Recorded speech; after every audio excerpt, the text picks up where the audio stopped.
Everyone, welcome back to my crop talk यार on YouTube channel. I Himanshi once again video. और आज मैं आप लोगों के साथ शेयर करने वाली हूँ एक्टिव ट्रांसपोर्ट का सेकंड पार्ट, जिसमें पढ़ेंगे सेकेंडरी एक्टिव ट्रांसपोर्ट।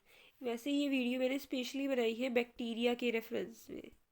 ठीक है, किसके रेफरेंस में बनाई है? बैक्टीरिया के रेफरेंस में। बैक्टीरिया में कैसे सेकेंडरी एक्टिव ट्रांसपोर्ट हो रहा है, तो उसी को लेकर के चलेंगे। तो जो सेकेंडरी एक्टिव ट्रांसपोर्ट है, पहले उसको समझना बहुत ज़रूरी है। और उससे पहले मैं समझना जरूरी है कि एक्टिव ट्रांसपोर्ट क्या होता है। तो एक्टिव ट्रांसपोर्ट में क्या होगा, मैंने लास्ट पार्ट में भी आपको बताया था जब प्राइमरी एक्टिव ट्रांसपोर्ट बताया था। इसमें क्या होता है, सपोज इधर मॉलिक्यूल की कॉन्सेंट्रेशन ज़्यादा है और इधर कम है, फिर भी हम क्या कर रहे हैं, कम कॉन्सेंट्रेशन से हाई कॉन्सेंट्रेशन की तरफ मूव कर रहे हैं। अब क्योंकि इसके पास ऑलरेडी ये कम है और उसको हाई में जाना है, भेजना है अपने मॉलिक्यूल्स को, तो उसको क्या देनी पड़ेगी, एनर्जी देनी पड़ेगी, जो किस फॉर्म में होती है, एटीपी की फॉर्म में होती है। ये क्या है हमारा एक्टिव ट्रांसपोर्ट। अब सेकेंडरी एक्टिव ट्रांसपोर्ट क्या है? सेकेंडरी एक्टिव ट्रांसपोर्ट में कपल्स होते हैं पोटेंशियल एनर्जी का किसी भी आयन ग्रेडियंट के, जिससे वो क्या कर पाता है, ट्रांसपोर्ट कर पाता है किसी भी सब्सटेंस को, उसको बिना मॉडिफाई करे। ठीक है, जैसे कि प्राइमरी की बात करते हैं। प्राइमरी एक्टिव ट्रांसपोर्ट में क्या हो रहा था कि सपोज ये एक मॉलिक्यूल है, ठीक है, इसे हमें क्या करना है, सेल के अंदर भेजना है। ठीक है, तो हमें क्या करना पड़ेगा, अब सपोज ये हिल थ्योरी बहुत फेमस है इसके लिए। तो ये एक हिल है, ठीक है, ये क्या है, एक हिल है। और इससे क्या करना है, इस मॉलिक्यूल को हमें ऊपर भेजना है। तो हमें क्या करनी पड़ेगी, इसे एक्स्ट्रा एनर्जी देनी पड़ेगी, जो किस फॉर्म में होगी, एटीपी की फॉर्म में होगी। तो ये क्या हो गया हमारा primary transport, primary active transport. Passive transport में बात करूँ तो पैसिव ट्रांसपोर्ट में क्या करेंगे, सपोज इससे एक रोप लूँ मैं और यहाँ पर बांध दूँ। ठीक है, तो क्या होगा कि मैंने इसको ऊपर ले जाने में तो एनर्जी दी है, ठीक है, लेकिन जब ये साइमल्टेनियसली नीचे आता है, ठीक है, यही रोप जब नीचे आ रहा है, तो इसी की वजह से, क्योंकि ये भी इसी रोप से बंधा है, तो जब ये वाला रोप नीचे जाएगा, मतलब ये वाला सब्सटेंस नीचे जाएगा, तो ये अपने आप ऊपर चला जाएगा ना। ठीक है, ये अपने आप ही क्या होगा, अपहिल हो जाएगा।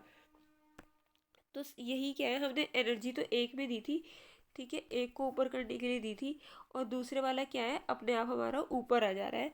तो ये कपल हो गई रिएक्शन। ठीक है, अब इस चीज़ को समझने के लिए कि किस तरीके से होता है, जो सेकेंडरी एक्टिव ट्रांसपोर्ट है वो क्या है, को ट्रांसपोर्टर यूज़ करता है।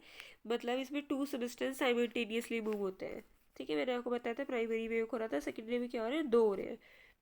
अब जो आयन है, जिसका ग्रेडियंट पावर ट्रांसपोर्ट हो रहा है, ठीक है, और सब्सटेंस कहाँ पे मूव हो रहे हैं, मेम्ब्रेन में मूव हो रहे हैं। ठीक है, प्लाज्मा मेम्ब्रेन में मूव हो रहे हैं।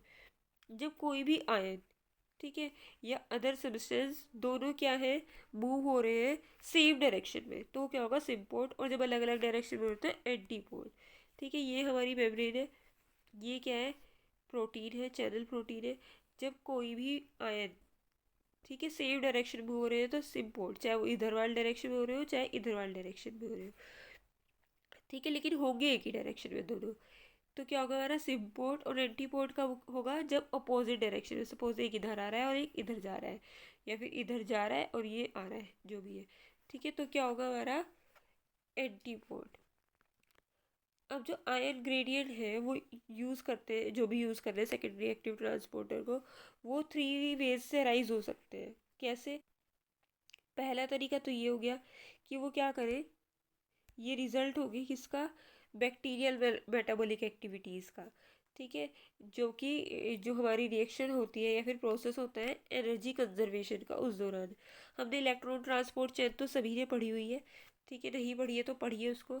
ठीक है, तो इलेक्ट्रॉन ट्रांसपोर्ट चेन के टाइम पे क्या होता है, एक प्रोटोन ग्रेडियंट जनरेट होता है, जिसमें क्या हो जाते हैं, जो प्रोटॉन्स होते हैं वो हाई कॉन्सेंट्रेशन में सेल के बाहर जमा हो जाते हैं। हमने इलेक्ट्रॉन ट्रांसपोर्ट चेन पढ़ी थी। इलेक्ट्रॉन ट्रांसपोर्ट चेन में क्या होते थे, फोर कॉम्प्लेक्स होते थे, जिसमें फर्स्ट से कितने निकलते थे, फोर प्रोटॉन्स निकलते थे। सेकंड से कोई प्रोटॉन नहीं निकलता था। थर्ड से कितने निकलते थे, फोर प्रोटॉन्स। एंड जो हमारा फोर्थ होता था उससे कितने निकलते थे, टू प्रोटॉन्स निकलते थे। तो टोटल हमारे 10 प्रोटॉन्स इसमें से निकलते थे बाहर। तो क्या होता है, ये सारे प्रोटॉन सेल के बाहर जमा होने शुरू हो जाते थे। अब जो प्रोटॉन ग्रेडियंट होता था वो यूज़ करता है सेल्यूलर वर्क को, जिसमें सेकेंडरी जो एक्टिव ट्रांसपोर्ट है वो इंक्लूड होता है। कुछ बैक्टीरिया होते हैं जो यूज़ करते हैं किसी और मेथड को भी, जैसे कि क्या है, कुछ एंजाइम यूज़ करते हैं जिसका क्या नाम है वी टाइप एटीपीएज, जो कि हाइड्रोलाइज करता है किसको, एटीपी को, और यूज़ करता है एनर्जी को रिलीज़ करके, ठीक है, एनर्जी को रिलीज़ करके किसको क्रिएट करने के लिए, या तो प्रोटॉन ग्रेडियंट को या फिर सोडियम ग्रेडियंट को प्लाज्मा मेम्ब्रेन पे। फाइनली जो प्रोटॉन ग्रेडियंट है वो यूज़ करेगा किसको क्रिएट करने के लिए, अनदर ग्रेडियंट को, जैसे कि सोडियम ग्रेडियंट। सपोज मान लेते हैं कि ये हमारी क्या है, प्लाज्मा मेम्ब्रेन है, ठीक है, क्या है हमारी प्लाज्मा मेम्ब्रेन है, और यहाँ पे क्या है, कलेक्ट हो रखे हैं, प्रोटॉन कलेक्ट हो रखे हैं। तो ये प्रोटॉन क्या करेंगे, चैनल के थ्रू अंदर जाएंगे, ठीक है, और बाहर क्या जाएगा हमारा सोडियम Na+, ठीक है। तो इस तरीके से क्या होगा, एक तरीके का एंटीपोड जनरेट हो रहा है, और जो प्रोटॉन है वो सेल के अंदर आ जा रहे हैं जिससे एटीपी जनरेट होगा, और सोडियम क्या कर रहे हैं, बाहर चले जा रहे हैं। ये क्या अकम्प्लिश कर रहा है, एक एंटीपोड को अकम्प्लिश कर रहा है। तो ये एंटीपोटर हो गया एक तरीके का, जिसमें क्या हो रहे हैं, हमारे प्रोटॉन्स तो सेल के अंदर जा रहे हैं और सोडियम कहाँ चल जा रहे हैं, सेल के बाहर चल जा रहे हैं। जो सोडियम ग्रेडियंट है वो यूज़ होता है डिराइव करने के लिए uptake of neutron by symport mechanism. मतलब जो हमारा Na है, मतलब जो हमारा Na है, ठीक है, इस इम्पोर्ट के थ्रू क्या होगा, जब मान ले कोई और न्यूट्रिएंट भी सेल के अंदर आना है, ठीक है, मान लेते हैं पोटेशियम मान लेते हैं, तो सोडियम पोटेशियम साइमल्टेनियसली आ सकते हैं।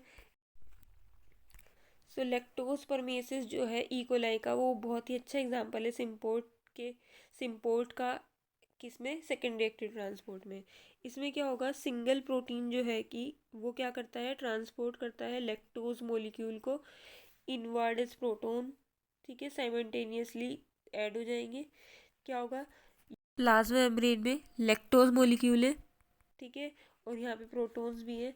तो ये क्या होंगे, कैरियर प्रोटीन में क्या होंगे, ये भी जब प्रोटॉन अंदर जाएंगे तो ये भी क्या हो जाएंगे, साथ साथ ट्रांसपोर्ट हो जाएंगे। कौन, लैक्टोज के मोलिक्यूल। जो प्रोटॉन है वो मूव करेंगे, ठीक है, अंदर की तरफ, और जो एनर्जी है वो रिलीज होती रहेगी, ठीक है, और साथ साथ जो सोल्यूट है वो भी क्या हो जाएगा, ट्रांसपोर्ट होता रहेगा, ठीक है। एक्सरे डिफ्रैक्शन किया गया था तो उससे जो इसके कैरियर प्रोटीन थे, ठीक है, उसकी हमें कंफर्मेशन मिली थी कि वो आउटवर्ड भी होते हैं और क्या होते हैं, इनवर्ड कंफर्मेशन शो करते हैं। फॉर एग्जांपल के लिए यहाँ पे क्या है, मेम्ब्रेन है, यहाँ पे क्या लगे हैं, हमारे कैरियर प्रोटीन लगे हैं, और इसमें जो हमारे क्या है, जो हमारे कह सकते हैं ना कैरियर प्रोटीन है वो इस शेप के हैं, ठीक है, या फिर मैं बहुत प्रॉपरली बनाऊँ तो ये हमारी मेम्ब्रेन है, और हमारे जो मेम्ब्रेन प्रोटीन है वो इस शेप के बने हुए हैं, ठीक है। तो एक मॉलिक्यूल है, ये आया, ठीक है, ये क्या है हमारा, लैक्टोज, क्या है हमारा ये, लैक्टोज। लैक्टोज क्या करेगा, जैसे जैसे ये घूमेगा, ठीक है, अंदर जाएगा, ठीक है, साथ साथ ये वाला खाली वाला पोर्शन कहाँ जाता रहेगा, इधर जाएगा। तो ये यहाँ से क्या होगा, हमारे जो प्रोटोन है वो भी अंदर आएंगे, फिर ये वाला खाली हो जाएगा, ये इधर जाएगा, इसमें लैक्टोज आएगा। तो इस तरीके से क्या होगा, ये दोनों ही हमारे भरते रहेंगे, और हमारा लैक्टोज भी और जो हमारा प्रोटोन्स है के मोलिक्यूल है वो भी अंदर आ जाएंगे। जो लैक्टोज है, ठीक है, वो यही बता रहा है, जो लैक्टोज है एंड प्रोटीन है वो क्या है, सेपरेट साइड पे बाइंड करते हैं on the outward facing confirmation, और जो प्रोटीन है वो क्या करेंगे, चेंज करेंगे to the inward facing confirmation, and the sugar and protein are release into cytoplasm. जो शुगर एंड प्रोटीन है वो कहाँ जाएंगे, रिलीज हो जाएंगे, किसमें, साइटोप्लाज्म में। जो बैक्टीरिया है, ठीक है, open have more than one transport system, बहुत सारे ट्रांसपोर्ट सिस्टम है, जैसे कि हमने ई कोलाई में देखा वैसे ही जो बैक्टीरिया है वो यूज़ कर सकता है एटलीस्ट 5 ट्रांसपोर्ट सिस्टम, किसके लिए, शुगर गैलेक्टोज के लिए, 3 सिस्टम अमीनो एसिड्स के लिए जैसे ग्लूटामेट ल्यूसीन, ठीक है, और 2 सिस्टम पोटेशियम ट्रांसपोर्ट कॉम्प्लेक्सेस के लिए। तो हम ये नहीं कह सकते कि जो मैंने बताया सिर्फ वही सिस्टम है, बहुत सारे अलग अलग ट्रांसपोर्ट चीज़ों के ट्रांसपोर्ट के लिए अलग अलग सिस्टम इनमें यूज़ होते हैं। जो बहुत सारे जो ट्रांसपोर्ट सिस्टम है वो एग्जिस्ट करते हैं सेम सब्सटेंस के लिए भी, ठीक है। जो बहुत कुछ सिस्टम डिफरेंट भी हो सकते हैं, बहुत सारी सिस्टम ऐसे भी जिनमें डिफरेंट प्रॉपर्टीज़ होंगी, उनके डिफरेंट एनर्जी सोर्सेज होंगे, ठीक है, उनकी एफिनिटी अलग अलग होगी सोल्यूट ट्रांसपोर्ट के लिए, और उनका नेचर अलग होगा किसी भी रेगुलेशन के लिए। जो डाइवर्सिटी है ये ट्रांसपोर्ट सिस्टम की, वो किसी भी बैक्टीरियम को एक कॉम्पिटिटिव एडवांटेज देती है, ठीक है, अलग अलग इन्वायरमेंट में सरवाइव करने के लिए। सो यस, यही था हमारा आज का वीडियो। आई होप ये वीडियो आपके लिए हेल्पफुल रहा। अगर ये वीडियो आपके लिए हेल्पफुल रहा तो वीडियो को लाइक करें, चैनल को सब्सक्राइब करें। आज के लिए इतना ही, मिलता है नेक्स्ट वीडियो में। Thanks for watching.